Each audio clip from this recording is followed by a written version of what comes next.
சப்பாத்திக்கு தொட்டு சாப்பிட்டோம்னா சப்பாத்தி பராத்தா ஃபுல்கா எல்லாத்துக்கூடையும் நல்லாயிருக்கும். சூப்பராக இருக்குது. வாங்க இந்த கொத்தமல்லி பன்னீர் எப்படி செய்யலான்னு பார்ப்போம். எங்கள் ப்ராடக்ட்ஸ் எல்லாம் யூடியூப்பில் கமெண்ட்ஸ்க்கு கீழே வந்துட்டுருக்கு. அதில் போய் கிளிக் பண்ணிங்கன்னா அதோட ரேட்டு டீட்டெயில்ஸ் எல்லாமே இருக்கும். அதை கிளிக் பண்ணி நீங்கள் வேணுங்கிற பொருளை ஆர்டர் பண்ணி வாங்கிக்கலாம். கொத்தமல்லியும் தண்டோடு தான் இவ்வளோ போட்டு, ஏன்னா கொத்தமல்லி பன்னீர், அதனால் கொத்தமல்லி கொஞ்சம் நிறையா போட்டுக்கலாம்.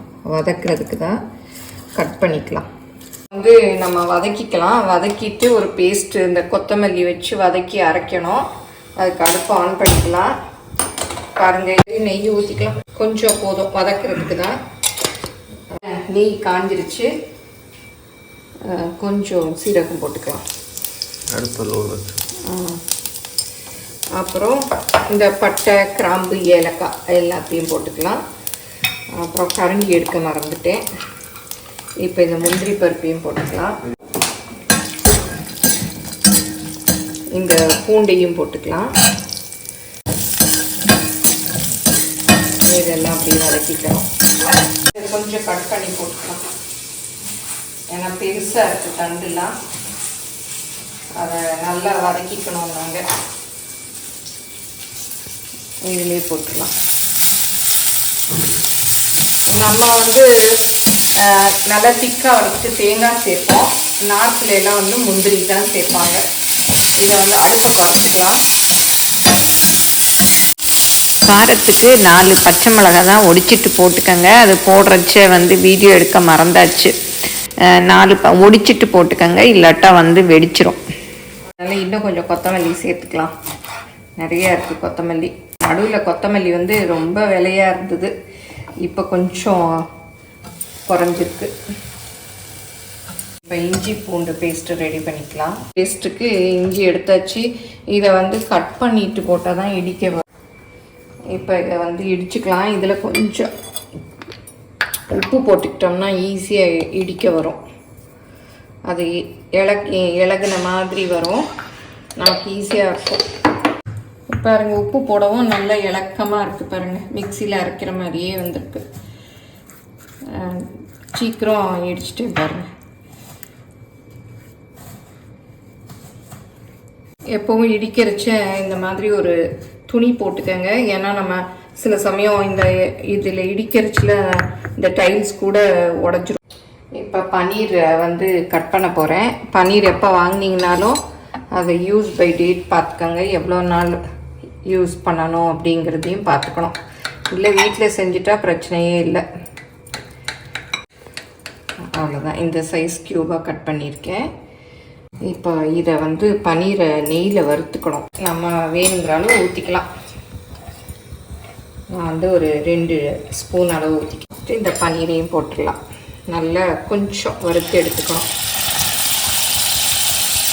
ரொம்ப கிண்டிகிட்டே இருந்தோம்னா அப்படியே உடஞ்சிரும். லைட்டாக பரட்டி வச்சுக்கணும். இது கொஞ்சம் ப்ரௌன் ஆகட்டும்.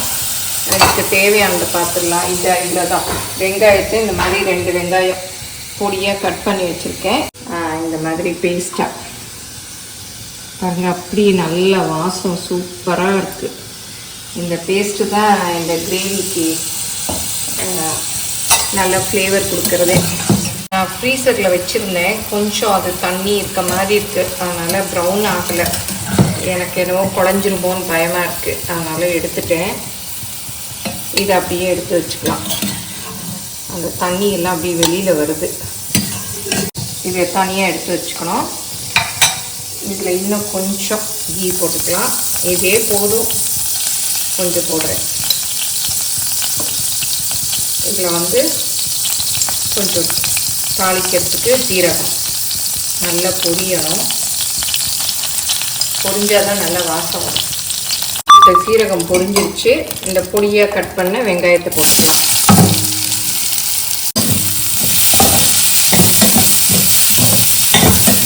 வெங்காயத்தை அது கலர் சேஞ்ச் ஆகிற வரையும் வதக்கிக்கலாம்.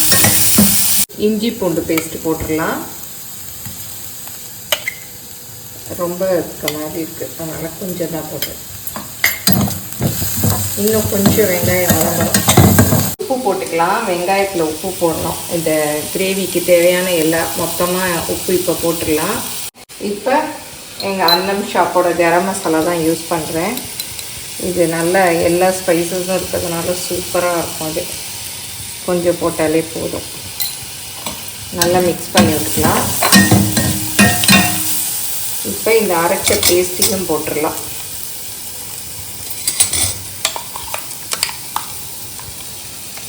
தண்ணி ஊற்றி போடணும். ஆமாம், இப்போ போட்டுட்டு தண்ணி ஊற்றி போட்டுடணும். நல்லா நிறையவே தண்ணி ஊற்றணும். கிரேவியாக வரணும் இல்லையா? இது துவையல் மாதிரி இருக்குது. தண்ணி ஊற்றணும். இப்போ இதில் தண்ணி ஊற்றி நல்லா மிக்ஸ் பண்ணி ஊற்றிடலாம்.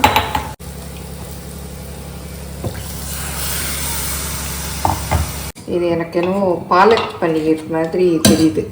நல்லா வதக்கி தான் விட்டுருக்கோம்.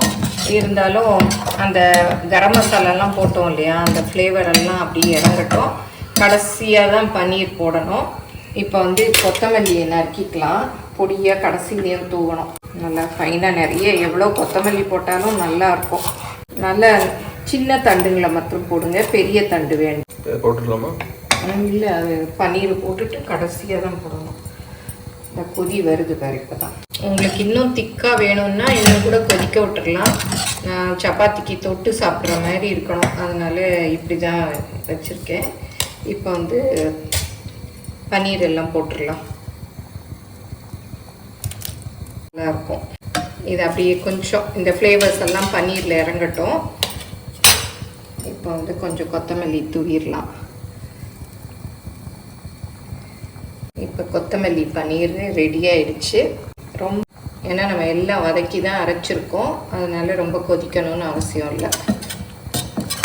இப்போ வந்து கொஞ்சம் பட்டரோ நெய்யோ கொஞ்சம் மேலே போட்டுக்கலாம். அப்புறம் அப்படியே நல்லா நெய் மிதக்கும். பாருங்கள், நல்லா பன்னீர்லலாம் அப்படியே அந்த கிரேவி கோட்டாயிடுச்சு. இன்னும் உங்களுக்கு திக்காக வேணும்னா அந்த கிரேவி திக்கான பிறகு பன்னீரை போட்டுக்கோங்க. ஃப்ளேவர்ஸ் எல்லாம் பன்னீரில் இறங்கிடுச்சு. அடுப்பை ஆஃப் பண்ணிடுவோம். இப்போ வந்து சப்பாத்தியோட சர்வ் பண்ணலாம் இந்த கொத்தமீர் பன்னீரை.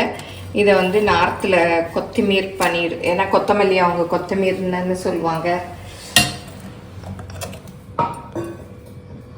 இதை வந்து அப்படியே வச்சு